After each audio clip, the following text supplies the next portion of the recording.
Dito sa Papa Dudut Stories, ikaw ay hindi nag-iisa.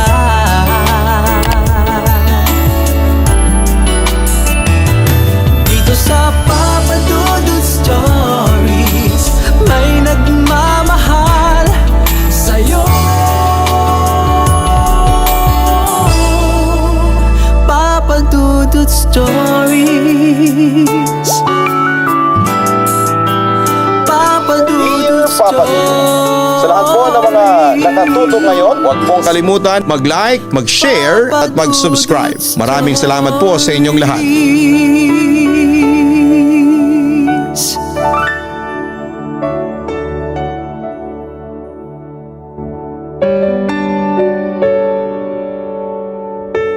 Isang malamig na gabi sa mga avid listeners ng Papa Dudut Stories. Gayon din sa mga nakasubscribe na sa Kaistorya YouTube channel. At Papa Dudut, naaliw din po ako sa Papa Dudut Family YouTube channel. Isa po ako sa mga masugid na tagapakinig ng mga nakakatakot na kwento dito. At isa nga sa mga tumatak sa akin noon ay ang kwento ni Vivian tungkol sa kakaibang elementong nasa eskwelahan nila. Siya nga pala, bago ko magsimula, ako po si Brian, isang public school teacher dito sa Caloocan. Ang nais ko pong ibahaging kwento ay nangyari taong 2001 dito po sa aming lugar. Grade 5 student po ako ng mga panahong ito at nasa morning shift. Kami ay nangungupahan sa isang lumang bahay, 10 ng iba pang mga tenants. Isang mahabang lumang bahay na gawa sa kahoy na animoy nababalutan ng kababalaghan. Ang CR nito ay nasa bandang likuran. Lahat ng tenants ay isa lamang ang palikuran. Kailangan mong lumabas ng bahay at tumungo sa likod para makagamit pa nito. At ang daan dito ay napakadilim na kailangan mo pang magdala ng sulo o kaya ay flashlight. Sa tapat nito ay ang dati naming bahay. Ibinenta ito ng aking lola buhat ng namatay ang aking lolo na naging dahilan upang kami ay mangupahan. Samantala ako yung bata na mahilig sumama sa nanay saan man ito tumungo. Maging sa paglalaro niya ng tong-its at mahjong ay talagang buntot ako nito. Hindi ko man ito nauunawaan ng mga panahong yon ay wala akong pakialam. Basta makasama lamang ako sa kanya. Isang gabi ay inabot kami ng magdamag sa kanyang paglalaro nito. Hanggang sumapit ang 1:00 ng madaling araw, ay nakaramdam na ako ng antok at hindi pa rin sila natatapos. Panandaliang nakaidlip ako sa kandungan ng aking nanay na naging sanhi upang ako ay pauwiin niya dahil may pasok pa ako kinaumagahan.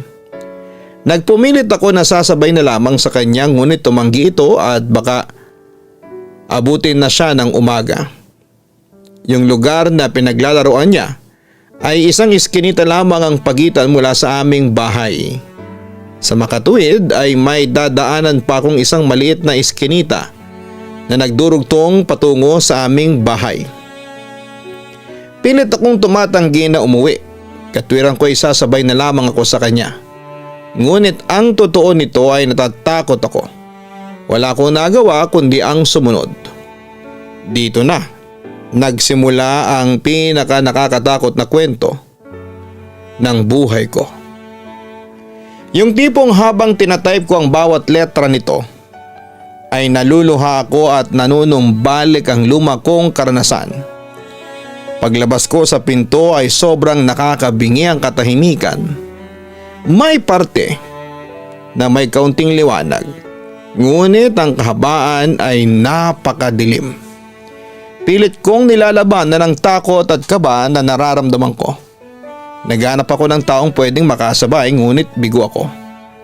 Kaya dahan-dahan ako naglakad na nakayuko. Binaybay ko ang iskinitang nilalaroan ni mama at narating ang iskinitang magdurugtong patungo sa aming iskinita. Idinaan ko na lamang sa pagkanta ng theme song ng Ghost Fighter at Dragon Ball Z ang nararamdaman kong kaba at takot. Tagumpay at narating ko naman ang dulo nito. Ngunit iba ang pakiramdam ko noon. Kilabot na hindi ko maipaliwanag. Hanggang sa sinimulan ko ng baybayin ang iskinitang sumasakop sa aming bahay. Ito na siguro ang pinakamadilim na iskinitang madadaanan sa aming lugar. At dahil nasa bandang unahan ang kwartong inuupahan namin, madadaanan ko muna ang bandang likuran ng lumang paupahan na ito. Narinig ko kaagad ang tunog ng kuliglig na animoy dumaragdag sa bilis ng tibok ng puso ko. Isang malalim na paghinga, tanda ng matinding buwelo sa aking paglalakad. Nanatili akong nakayuko, kulang na lamang ay ipikit ko ang aking mga mata. Dahang-dahang yabag at hakbang hanggang sa napatigil ako. Naabot ko na ang likod ng paupahan na daan patungo sa CR. Papadudot isang tagpo na akala ko'y sa mga pelikula o palabas ko lamang nakikita. Tila naninigas ang buong katawan ng mga sandaling yon. Pati ang pagkakayuko ng aking ulo ay unti-unting umaangat at gulat na gulat. Isang babaeng harap-harapang nakalutang na nakasuot ng puting mahabang damit. Ang posisyon nito ay nakatagilid. Kaliwang katawan lamang ang nakaanggulo sa akin. Hanggang sa humarap ito sa akin. Pero lalo akong nagulat nang mapansin kong wala itong mukha. Dito na ako tila nawala sa sarili at napasigaw ng malakas. Sigaw na animoy gumising sa buong barangay. Sabihin na natin na masyado akong eksaherado pero natakbo ko ang lugar kung nasaan si mama ng sobrang tulin. Punong-puno ng takot ang mukha ko at nagsusumigaw at umiiyak. Agad na natigil ang laro nila mama. Tubig, tubig, palahon ng aking ina. Ano nangyari sa iyo anak? Tanong niya. Kumalma ka, dagdag pa nito. Pautal-utal kong ibinahagi ang aking nasaksihan. Dire-diretsong paglalahad at paglalarawan. Walang humbay at punong-puno ng takot yon. Bakas na bakas sa mga taong naroon ang pagtataka at pangamba. Halika na at umuwi na tayo, sambit ng aking ina. Tila hindi pa natapos doon ang aking kalbaryo. Dala na rin siguro ng takot ay sumabay sa aming pauwi ang isa nilang kalaro. Itago na lang natin siya sa pangalang Celia. Si Aling Celia ay lehitimong taga sa amin at doon na pinanganak. Ang mismong bahay nila ay katabi ng dati naming bahay. Habang kami naglalakad ay walang umiimik. Walang sino man ang naglalakas loob na magsimula na bumigkas ng kahit na anong salita. Mabibilis na hakbang at walang paglingon sa paligid.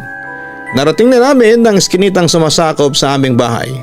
Sa puntong ito ay binaybay na namin ito hanggang sa nagbagsakan ang mga paso mula sa isang bahay dito. Tila sinusundan ako nito at sa hindi malamang dahilan ay ayaw kaming padaanin. Nagtakbuhan kami hanggang sa makarating sa kanya-kanya naming tahanan. Tila naging wake up call ito sa aking ina na huwag nang magpalipas pa ng oras sa gabi sa ibang bahay dahil sa karanasang ito. Naging bulong-bulungan nga ang mga pangyayaring ito sa aming lugar.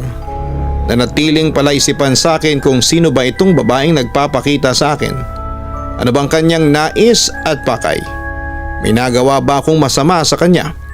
Sari-saring bagabag at katanungan. Papadudot ilang araw din akong hindi lumabas dahil sa matinding trauma na aking natamo. Pangyayaring nagdulot ng malaking pangamba sa aking buhay. Isang gabi na tila maliwalas at payapa. Tulog na ang lahat ng aking buong pamilya. Buhat sa aking mahimbing na pagkakatulog ay may tila gumising sa akin. Animoy may bumubulong na hindi ko mawari. Ang posisyon ng aming kwarto ay nasa bandang ilalim ng hagdanan.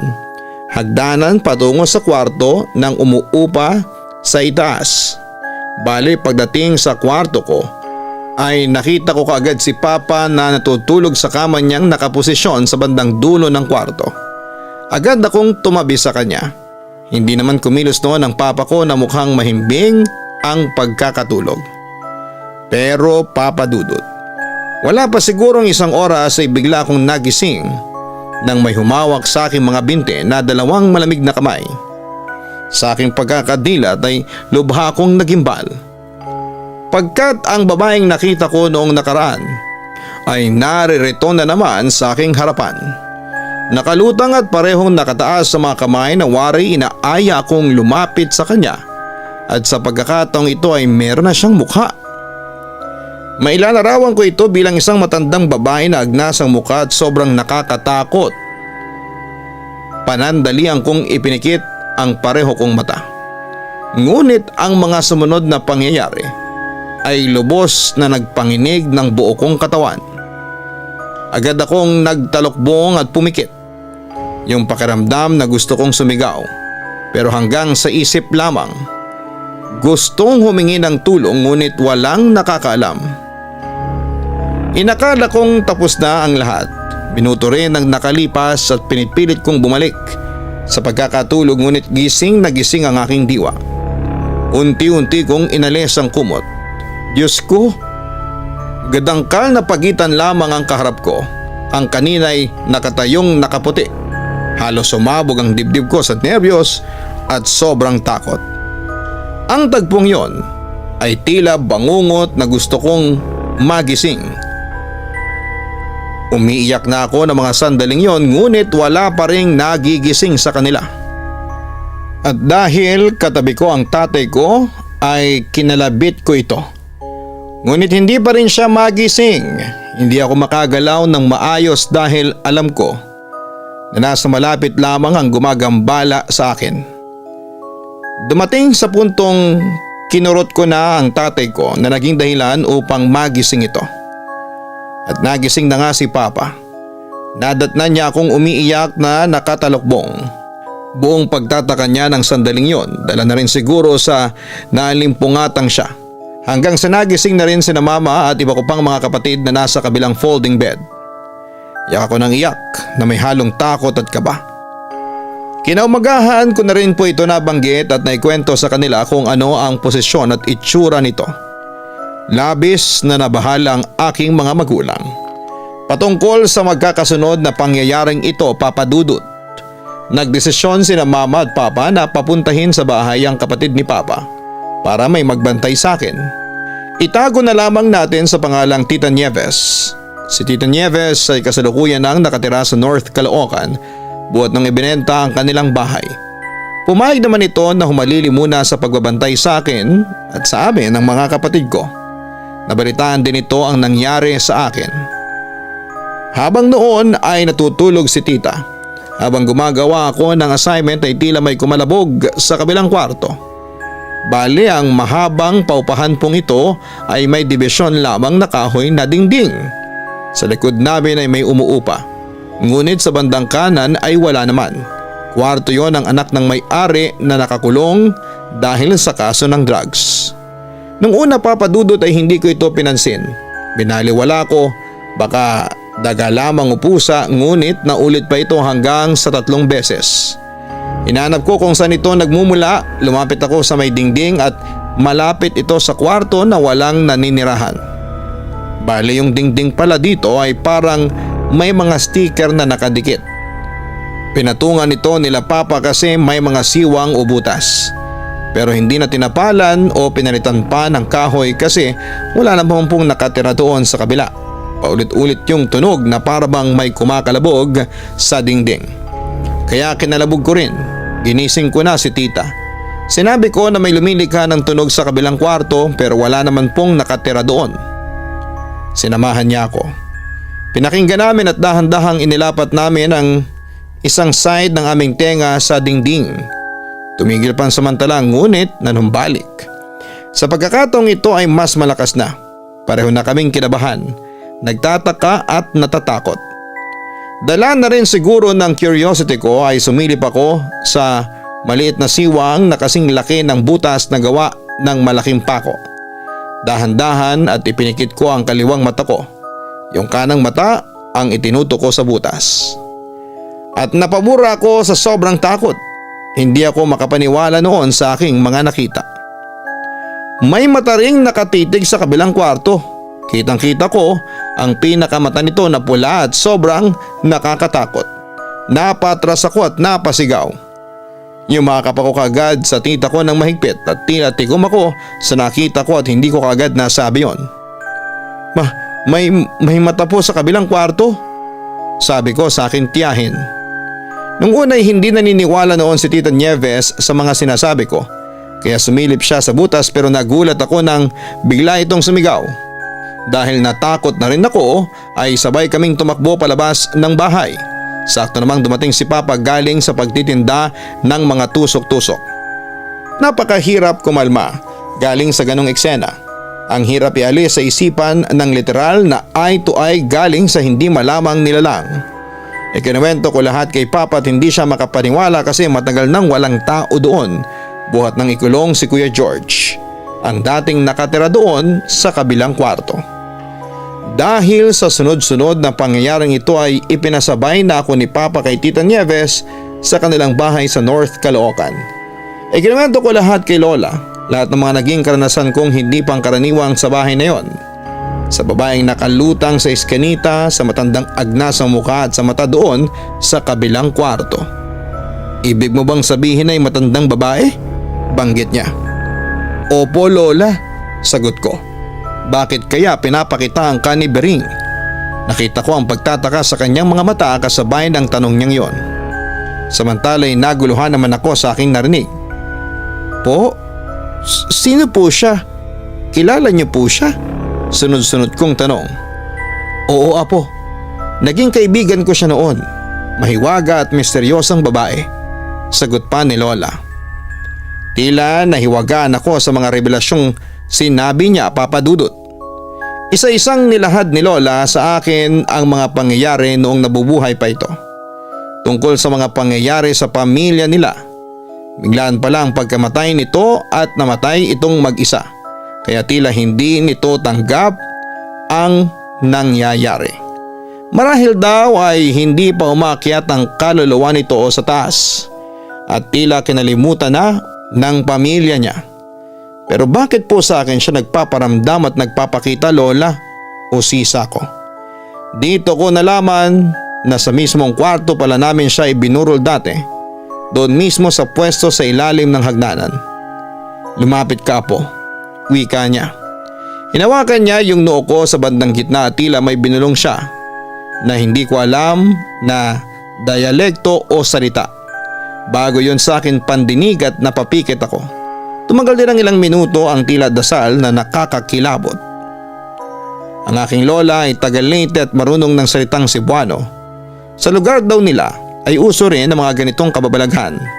Samantala ay may itinali siya sa aking tagiliran na isang bagay na nakasilid sa bote. Huwag ko raw itong aalisin sa loob ng isang buwan. Sa sandaling magpakita raw itong muli sa akin ay sigawan ko ng malakas at banggitin ko ang pangalan ng Diyos. Banggitin ko rin daw na hindi ako natatakot dito.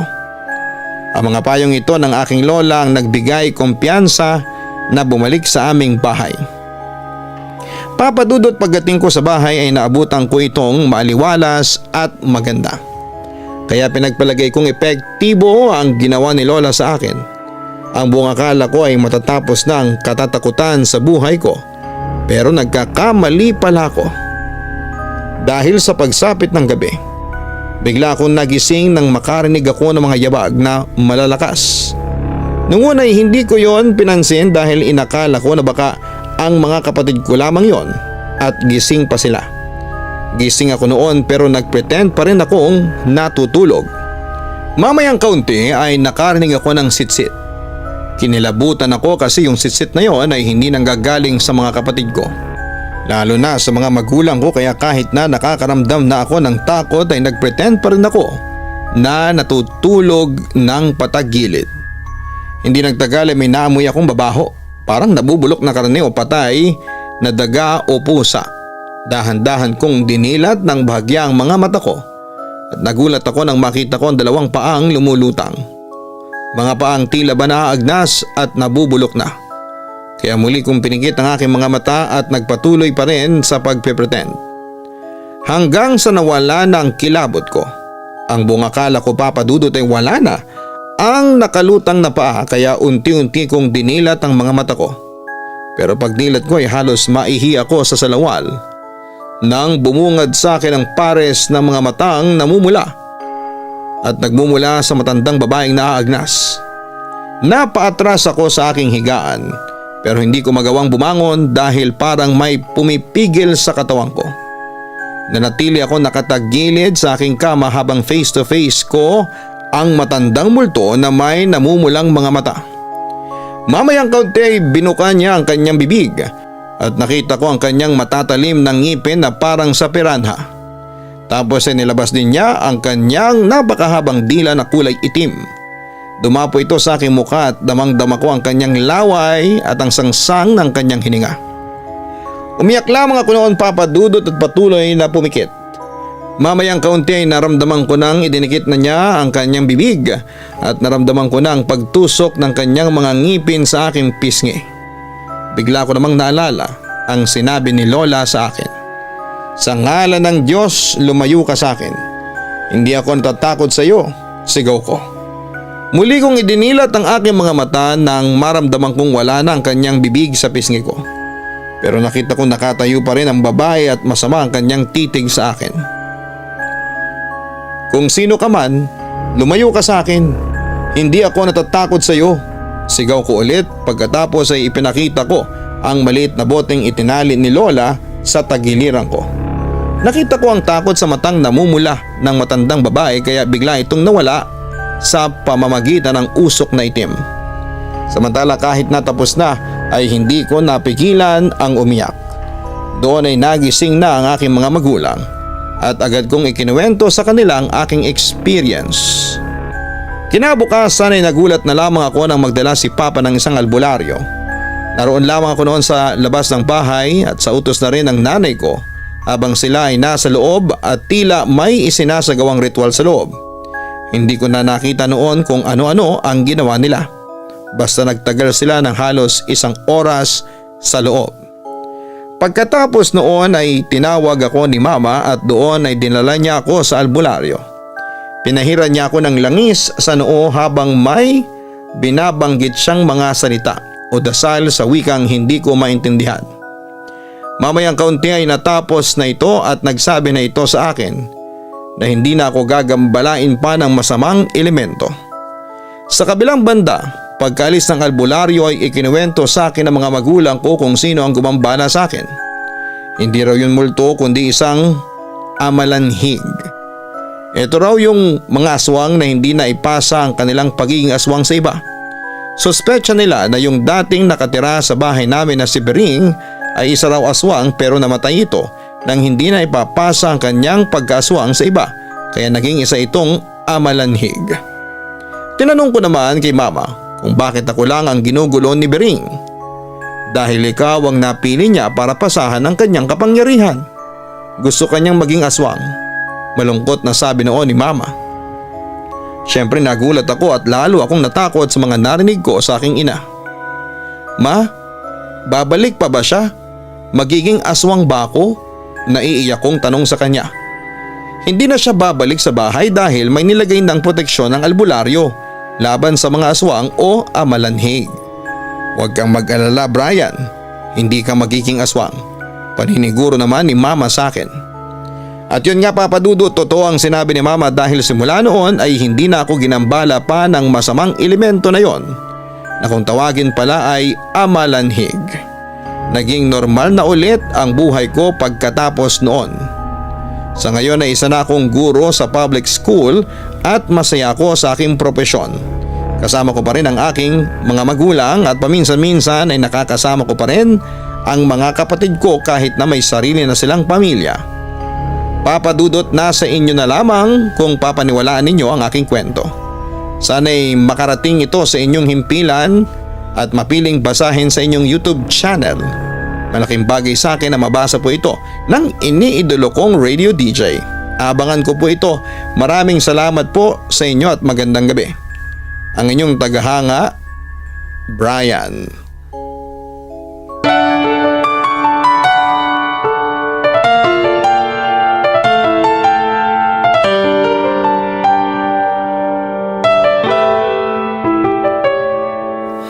Ang buhay ay ay mahiwaga, laging may lungkot at saya. Sa Papa Dudut Stories, laging may karamay ka.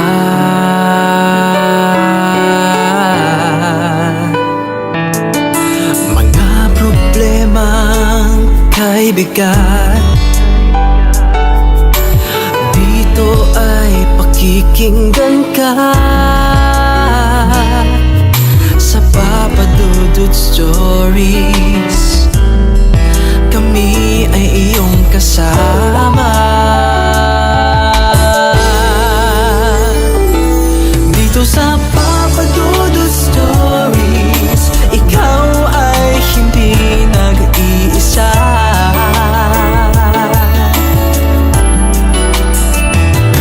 Dito sa Papa Dudut Stories, may nagmamahal sa'yo.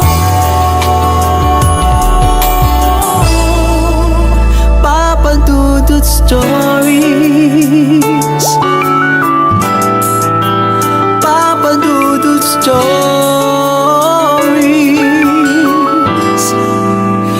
Papa Dudut Stories.